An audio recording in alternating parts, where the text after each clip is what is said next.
வாழ்க வையகம், வாழ்க வையகம், வாழ்க வளமுடன். குரு வாழ்க, குருவே துணை. நாமக்கல் மனவளக்கலை மன்றம் வெள்ளி விழா மலர்லேருந்து அருள்நிதி ஆர் சகுந்தலா அப்படின்னு சொல்லி நாங்களாமே பார்த்துருக்கோம், நிறைய பேருக்கு தெரிஞ்சிருக்கோம். சுவாமிஜி அவர்களுடன் இருந்தவங்க. அவங்களுடைய அனுபவ உரையை இன்னைக்கு நம்ம வாசிக்க இருக்கிறோம். சைக்கிளில் வந்த உலக சமாதானம் அப்படின்னு கொஞ்சம் பெரியதாகவே இருக்கு இந்த அனுபவ உரை. அருள்நிதி ஆர் சகுந்தலா, அருட்பெருஞ்சோதி நகர், ஆழியார். எனக்கு நாவல்கள் படிப்பதுதான் வேலை. மு. வரதராசன், அறிஞர் அண்ணாதுரை, அகிலன், லக்ஷ்மி, சாண்டில்யன் போன்றவர்கள் எழுதும் நாவல்கள் அத்தனையும் படித்தாயிற்று. மீண்டும் வரதராசனின் அகல் விளக்கு படித்து கொண்டிருக்கிறேன். சித்தப்பா வருகிறார். பேராசிரியர் பொன்னம்பலம். பேராசிரியர் பொன்னம்பலம் தான் ஆர் சகுந்தலாமையாருடைய சித்தப்பா. எனது தந்தையோடு எனது திருமண விஷயமாக பேசிக்கொண்டிருக்கிறார்கள். எனக்கு துளியும் திருமணத்தில் நாட்டம் இல்லை. வெளிவாசலுக்கு வந்த நான் சித்தப்பாவின் சைக்கிளில் உள்ள புத்தகத்தை எடுக்கிறேன். உலக சமாதானம் என்ற நூல். ஆசிரியர் பெயர் வேதாத்ரி என்று இருக்கிறது. வேதாத்ரி என்ற பெயரை சமீபத்தில் படித்த நினைவு. 4 மாதங்களுக்கு முன்பு எங்கள் வீட்டில் நடந்த விருந்திற்கு சித்தப்பா அவர்கள் கொண்டு வந்த ஒரு நோட்டு புத்தகத்தில் இருந்த கடிதத்தின் முடிவில் கையெழுத்திட்டிருந்த பெயர் அல்லவா. இந்த எழுத்தாளர் உயிருடன் தான் இருக்கிறார் என்பதில் ஒரு மகிழ்ச்சி. புத்தகத்தை எடுத்துக்கொண்ட நான் அப்போதுதான் கட்டட வேலைகள் முடியும் தருவாயில் இருக்கும் பாத்ரூம் அறைக்கு செல்கிறேன். ஒரு மூலையில் மணல் கொட்டப்பட்டிருந்தது. மணலின் மேல் அமர்ந்து கொள்கிறேன். படிக்க ஆரம்பித்தாயிற்று. இடையிடையே சித்தப்பா இந்த புத்தகத்தை தேடினால் என்ன பண்ணுவது? அவரிடம் சொல்லிவிட்டு வந்து விடலாம். மீண்டும் வீட்டின் முன்புறம் செல்கிறேன். நான் செல்வதற்கும் சித்தப்பா புறப்படுவதற்கும் சரியாக இருக்கிறது.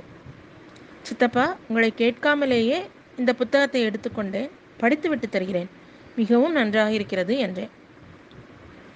முகமெல்லாம் பல்லாக, படிமா, படித்து முடித்தவுடன் பெற்றுக்கொள்கிறேன் என்று கூறிவிட்டு சென்று விட்டார். 2 மணி நேரத்திற்குள்ளாக புத்தகத்தை படித்து முடித்து விட்டேன். இவ்வளவு உயர்ந்த கருத்துக்களை உலக மக்கள் சிக்கல்களுக்கெல்லாம் தீர்வு காணும் முறையில் எழுதிய இந்த எழுத்தாளரின் மற்ற நூல்களையும் படிக்க வேண்டும். தாகம் எடுக்கிறது. மறுநாள் காலை மீண்டும் சித்தப்பா பழையபடி எனது திருமண விஷயம் பற்றி பேச வருகிறார். உலக சமாதானம் நூலை அவரது கையில் கொடுத்துவிட்டு, இந்த எழுத்தாளர் எழுதிய மற்ற நூல்கள் வேண்டும் என்றேன். சைக்கிளில் அன்பொழி இருக்கிறது, எடுத்துக்கொள் என்கிறார். 1976 அன்பொழி. தினம் சித்தப்பாவிடமிருந்து அடுத்தடுத்து அன்பொழிகள் பைண்டிங், மாக்கோலமாய் விளைந்த மதிவிருந்து, ஞானமும் வாழ்வும் என்று புத்தகங்களை பெற்றுக்கொண்டு படிப்பதும் வாடிக்கையாயிற்று. ஆனால் இந்த எழுத்தாளர் ஒரு மகான் என்றோ அவர் அளிக்கும் பயிற்சிகளை பற்றியோ என்னிடம் ஒரு வார்த்தை கூட சொல்லவில்லை சித்தப்பா. என்னே இந்த எழுத்தாளரின் விரிந்த சிந்தனை, உலகம் தழுவிய உயர்ந்த கண்ணோட்டம், அலசாத சிந்திக்காத பொருள் இல்லை. இவரை சந்திக்க வேண்டும். யாரிடமும் காணாத ஓர் ஈர்ப்பு இவரிடம் கண்டேன். ஆனால் ஒரு வாரத்திற்குள்ளாக எனது அப்பா அரிசி மூட்டை, காய்கறி, பருப்பு என்று ஒரு மூட்டை, எண்ணெய், பால், தயிர் வாளிகளை சுமந்து கொண்டு அதிகாலையில் பயணம். எங்கே போகிறார் என்று கேட்கக்கூடாது, கேட்கவில்லை. ஒரு வாரம் இப்படி நிகழ்ச்சிகள் அன்றாடம் நடக்கிறது. எங்கே செல்கிறார், ஏன் இரவில் வருகிறார், காலையில் செல்வது எங்கே, விடை காண எனக்கு ஆர்வம் இருந்தாலும் கேட்க பயம். ஆனால் வீட்டிற்கு வந்ததிலிருந்து தினமும் பூஜை அறையில் ஒரு கண்ணாடி இடம் பிடித்திருந்தது. எதற்காக கண்ணாடி? விடை தெரியவில்லை. சில அன்பர்கள் வருவதும் அறையில் அமர்ந்து கொண்டு கண்களை மூடிக்கொண்டிருப்பதும் அன்றாடம் நடந்தது. எல்லோரும் விடைபெற்று கொண்டு செல்லும்போது நானும் அவர்களை தொடர்ந்து வெளிவாசல் வரை சென்றேன். தியானம் செய்யும்போது எப்படி எப்படி உணர்வுகள் வருகிறது, கண்ணாடி பயிற்சி செய்யும்போது தோன்றும் காட்சிகள் பற்றி பேசிக்கொண்டிருந்தார்கள். இடையே வேதாத்ரி என்ற பெயரும் அடிபட்டது. வரும் வாரம் அனைவரும் கோயமுத்தூர் செல்ல வேண்டும், அதற்கான ஏற்பாடுகளை செய்து கொள்ளலாம் என்றார் எனது அப்பா. வேதாத்ரி தவம் கற்றுக் கொடுக்கும் ஒரு மகான் என்பதை தெரிந்து கொண்டேன். அரிசி, பால், காய்கறி என்று எடுத்துக்கொண்டு தந்தை சென்ற இடம் தெரிந்துவிட்டது. உடனே நானும் அந்த மகானை பார்க்க வேண்டும், கோவையில் நடக்கும் பயிற்சிக்கு நானும் வருகிறேன் என்றேன். எங்கேடி போகிறாய்? ஆண்கள் போகும் இடமெல்லாம் நானும் வருகிறேன் என்று. எங்கே போவதாக இருந்தாலும் உனக்கு கல்யாணம் ஆன பின் உன் புருஷனோடு போய்க்கொள். இது என் அன்னையின் கிராமத்து அதட்டல். நீ உள்ளே போ அம்மா. எனது தந்தை கோயமுத்தூர் பயிற்சியில் நீ நேரடியாக கலந்து கொள்ள முடியாது. அதற்கு முன்பாக பல பயிற்சிகளை எடுத்துக்கொள்ள வேண்டும். அதற்கு நான் ஏற்பாடு செய்கிறேன். நீ இப்போது அமைதியாக இரு. இது சித்தப்பா. எனது தந்தை கோயம்புத்தூர் நிகழ்ச்சிக்கு சென்று வந்த உடனே எனது திருமணம் நிச்சயதார்த்தம் நடந்தது. திருமணத்தில் எனக்கு துளியும் விருப்பமில்லை. என் அம்மாவின் பிடிவாதமே வெற்றி பெற்றது. எங்காவது ஒரு ஆசிரமத்தில் சேர்ந்து கொண்டு உலக மக்களுக்கு, துன்பத்தில் இருப்பவர்களுக்கு உதவி செய்ய வேண்டும். ஏன் முன்பின் அறியாத ஒருவனை கட்டிக்கொண்டு காலமெல்லாம் அவனுக்கு வடித்து கொட்டி கொண்டிருக்க வேண்டும்? இந்த எண்ணம்தான் என் மனதில் ஆழ்ந்திருந்தது. எண்ணம் ஆராய்தல் பற்றி மகரிஷி அவர்கள் ஆற்றிய உரையை கேட்டபோது என் எண்ணத்தின் வலிமையை தெரிந்து கொண்டேன். அன்று நினைத்தது இன்று ஆசிரமமே வாழ்க்கையானது. ஆனாலும் என்னால் இந்த எழுத்தாளரை, மகானை மறக்க முடியவில்லை. திருமணத்திற்கு பின் என் கணவரிடம் அந்த எழுத்தாளரை, அவர் அளிக்கும் பயிற்சிகளை பற்றி சொன்னேன். அமைதியாக கேட்டுக்கொண்ட அவர், இந்த மகான் நாமக்கல்லுக்கு வரும்போது போய் அவரை பார்க்கலாம் என்றார். 6 மாதங்கள் ஓடிவிட்டது. ஒரு நாள் எனது சித்தப்பா அழைப்பிதழோடு வந்து அந்த மகானை பார்க்க வேண்டும் என்று அழைத்தார். கணவரை அழைத்து கொண்டு கூலிப்பட்டிக்கு சென்றேன்.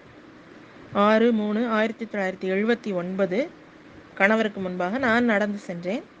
முன் அறையை தாண்டியதும் ஒரு வாசல் பந்தல் போடப்பட்டிருந்தது. காலை 11 மணி இருக்கும். நேராக சென்றதும் அவரது காலில் விழுந்து வணங்கினேன். உரையாடி கொண்டிருந்த அவர் கண்களை திறந்து பார்த்துவிட்டு, வாழ்க வளமுடன் என்று வாழ்த்தினார். உரையை கேட்க ஆரம்பித்தேன். காலம், தூரம், பருமன், வேகம் என்று முழுமையான கணித விளக்கம். ஒரு ஆன்மீகவாதி கணக்கை பற்றியும் விஞ்ஞானத்தை பற்றியும் பேசுவது எனக்கு வியப்பை அளித்தது. அணு இயக்கத்தை பற்றிய உரை அது. ஆங்காங்கே ஆங்கிலத்தில் சில சொற்கள் வந்து விழுந்தன. எனக்கு விளங்கியும் விளங்காமலும் இருந்தது. உரையின் முடிவில் சற்று நேரம் அருகுண சீரமைப்பு பற்றி கூறி முடித்தார். இது மட்டுமே எனக்கு நன்றாக புரிந்தது. தீட்சை. நான் மட்டுமே தீட்சை எடுத்துக்கொண்டேன். என் கணவர் பெறவில்லை. தீட்சையின் போது எனக்கு புருவ மத்தியில் ஒரு உணர்வும் தெரியவில்லை. உணர்வு தெரிகிறதா என்று மகரிஷி அவர்கள் கேட்டபோது எனக்கு ஒன்றுமே தெரியவில்லை என்றேன். எனது கைவிரல்களுக்கு ஆற்றலை பாய்ச்சி உணர்வை கொடுத்தார்.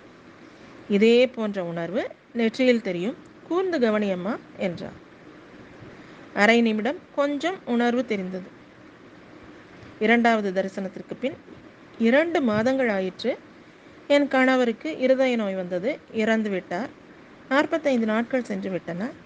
காரைக்காலில் சிறப்பு பயிற்சி. எங்கே அழைத்து போகிறார்கள் என்று தெரியாது. கும்பகோணம் தாண்டிய பிறகுதான் காரைக்காலுக்கு செல்லுகிறோம் என்று தெரியும். என்னுடன் எனது தந்தையாரும் சித்தப்பா அவர்களும் வந்தார்கள். காரைக்காலில் ஒரு பள்ளியின் மாடி அறை. என்னை வெளியில் நிற்க வைத்துவிட்டு உள்ளே சென்ற என் சித்தப்பா அவர்களை மகர்ஷி அவர்கள் சற்று அதட்டலாகவே, நீங்கள் ஏன் என்னை கேட்காமல் அந்த பெண்ணை அழைத்து வந்தீர்கள்? சாந்தி யோகம் கூட எடுக்கவில்லை. அப்பெண்ணை எப்படி சிறப்பு பயிற்சியில் கலந்து கொள்ள அனுமதிப்பது? அந்த காலங்களில் பயிற்சிகளை முறையாக செய்திருந்தால் மட்டுமே அடுத்தடுத்து பயிற்சிகளை மகரிஷி வழங்குவார்கள். அவள் வாழ்க்கையில் இதுபோன்ற நிகழ்ச்சி நடந்துவிட்டது. நீங்கள் பயிற்சி ஒன்றும் அளிக்க வேண்டாம். உங்கள் உரையை கேட்க மட்டுமே அனுமதியுங்கள். அவள் மனத்துயரம் சற்று குறைய வேண்டும், அவ்வளவுதான். என் சித்தப்பாவின் பணிவான குரல் கேட்டேன். என் மனதுக்குள் வருத்தம். எப்படியோ பயிற்சியில் கலந்து கொள்ள அனுமதி கிடைத்துவிட்டது. மறுநாள் காலை 9 மணிக்கு பயிற்சி ஆரம்பம். கொடியேற்றினார்கள். தனாகர்ஷண சங்கல்பத்தோடு விளக்கேற்றினார்கள். அக்ஷதை போட்டு நெற்றியில் குங்கும திலகமிட்டு திராட்சை கொடுத்து காப்பு அணிவித்தார்கள். என் நெற்றியில் குங்குமம் இட்டார். என் கணவர் இறந்ததிலிருந்து குங்குமம் இடாத நான் அவர் குங்குமம் இட்டபோது உருகிவிட்டேன்.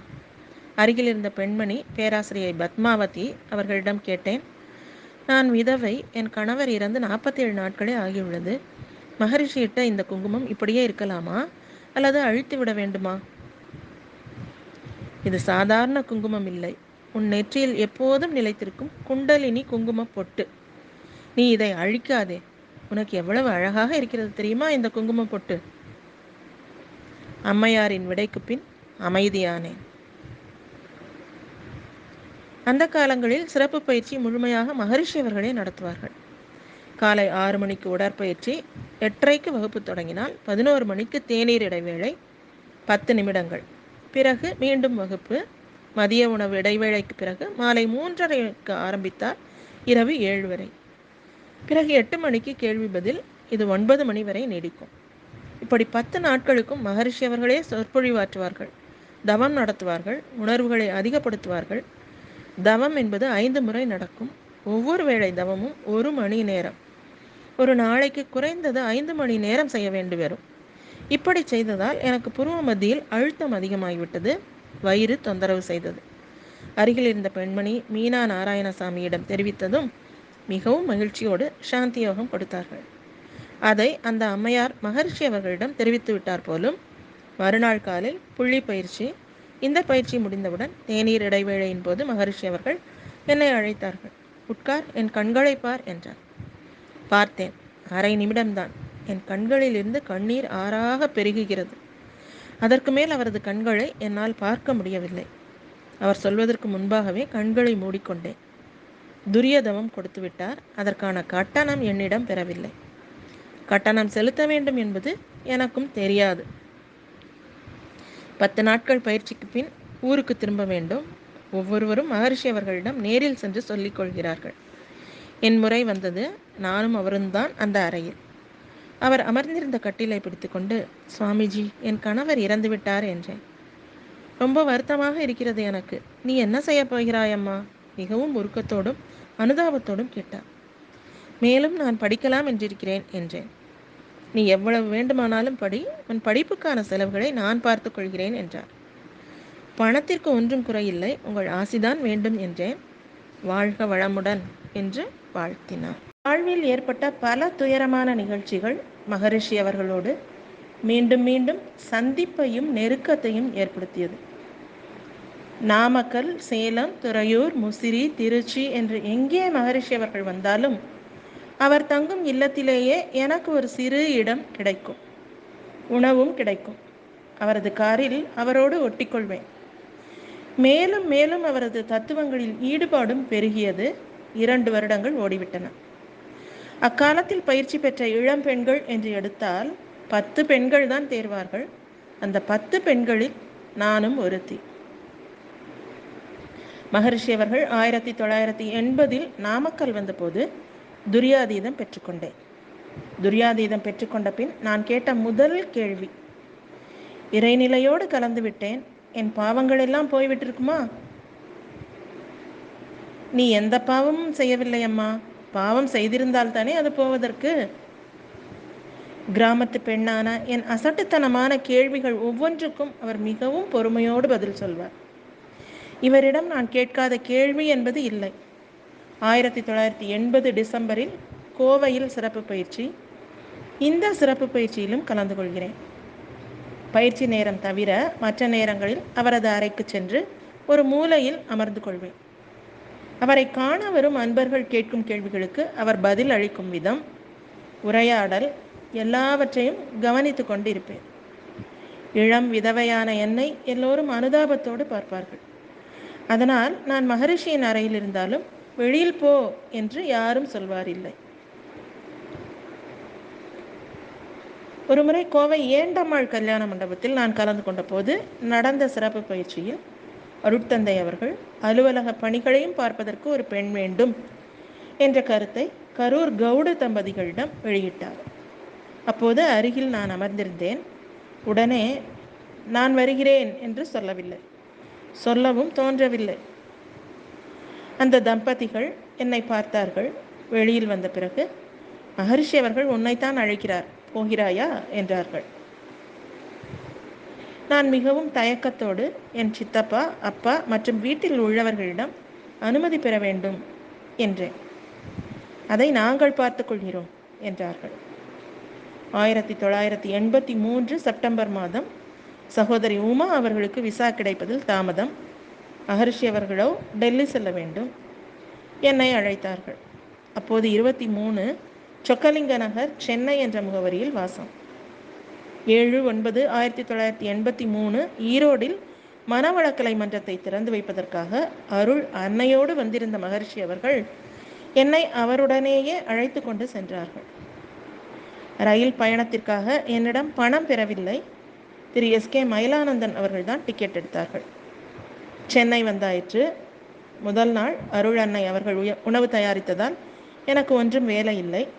அன்று மாலை அம்மா என்னை விட்டுவிட்டு கூடுவாஞ்சேரிக்கு சென்று விட்டார்கள். மறுநாள் காலை, தேநீர் சாப்பிடலாமாம்மா? மகரிஷி அவர்களின் இந்த கேள்வி என்னை தூக்கி வாரி போட்டது. தேநீரா? நான் தான் தயாரிக்க வேண்டுமா? எனக்கு தேநீர் தயாரிக்க தெரியாது, காஃபி மட்டுமே கலக்க தெரியும் என்றேன். சிரித்துக்கொண்டே சமையலறைக்கு வந்தவர் எந்த பாத்திரத்தில் பால் வைக்க வேண்டும், எப்படி தேநீர் கலக்க வேண்டும், எவ்வளவு சர்க்கரை போட வேண்டும் என்று எல்லாவற்றையும் செய்து காண்பித்தார். நான் பாலை எடுத்து பாலாடை விழக்கூடாது என்று கவனத்தோடு ஊதினேன். அப்படி ஊதக்கூடாதம்மா, கரண்டியால் பாலாடையை நீக்க வேண்டும் என்றார். இதற்கான காரணம் 20 வருடங்கள் கழித்துதான் அவர் திருவாய் வழியாகவே தெரிந்து கொண்டேன். வாயினால் ஊதும்போது கார்பன் டை ஆக்சைடு பாலில் கலந்து பால் கெட்டுவிடும். சாப்பிடக்கூடிய எந்த பொருளையும் வாயினால் ஊதக்கூடாது. மிகச்சிறிய வீடு அது. 2 படுக்கை அறைகள், ஒரு வரவேற்பு அறை, ஒரு மிகச்சிறிய சமையலறை. வேகமாக நடக்கும் போதெல்லாம் எந்த பக்கமாவது ஒரு சுவரில் இடித்துக்கொள்ளும்.